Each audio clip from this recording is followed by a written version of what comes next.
Mama Kwamboka May Arati aje atuhutubie. Thank you so much. Asante mheshimiwa. Watu wetu, hata kama tuko katika hafla hii ya mazishi, kuna kelele kidogo mahali hapa kwa kibanda. Tulia kidogo.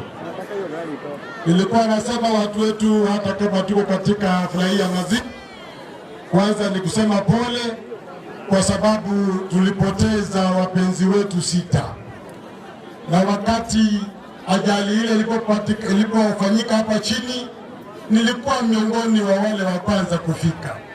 Tulinyeshewa tukishuhudia kwamba kweli ajali ni kubwa na watu wetu wameumia, lakini kwa sababu mkubwa wangu yuko hapa, niruhusu tu nizungumze machache kama mawili.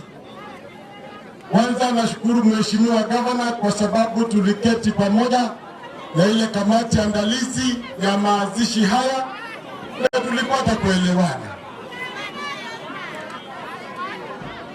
Vile walikwisha zungumza,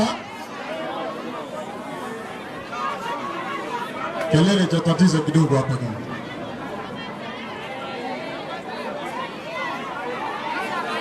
Mheshimiwa Zaidi, wewe ndio umeleta fujo hapo.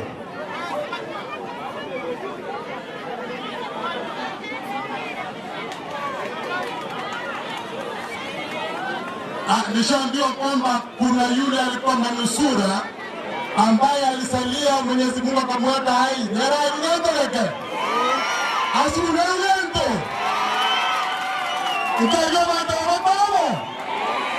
Your Excellency First Lady, nimeambiwa kwamba isimamie kikao kidogo cha kuhakikisha yule manusura aliyesalia na yeye apatiwe kitu kidogo aweze kujimudu nacho, ili akiendelea kupona awe kitu cha kukula. Hayo tumesikia na tumeelewa. Mheshimiwa gavana alikuwa hayuko, alikuwa ughaibuni wakati ajali hii ilipopatikana ama ilipofanyika. Alinituma nikaenda pale na akaniambia kwamba niongoze kikao kile cha kamati andalizi cha mazishi haya. Tuliketi na gharama yote gavana alisimamia ni takriban shilingi 1,600 kulipa bili ya hospitali, hizi hema, public address system, zile caskets na zile gari za ambazo ziliweza kubeba bili ile. Kwa hivyo tunamshukuru sana gavana kwa kazi nzuri alitufanyia sisi watu wa Nyaribari, na kuna kidogo kilichobakia na ambacho tumekuja nacho. Kwa hivyo na sisi hatukukuja bila kitu. Your Excellency the First Lady, Mheshimiwa Zahir ashatoa pikipiki 5. Si alisema pikipiki 5 sipatikane? Kwa hivyo saa hii na sisi tutajibu kwa hizo ambazo zimesalia. Tuko pamoja, tumejipanga, tuko vibaya, lakini kwa sababu mkubwa wangu yuko hapa, pole. Mwenyezi Mungu awachunge, awalinde katika mambo hayo, hata kama tunalia, na tena tuwe kwamba ni watu wa imani, tukijua kwamba kilio chetu ni cha kitambo kidogo. Hivi karibuni tunaenda kule mbinguni.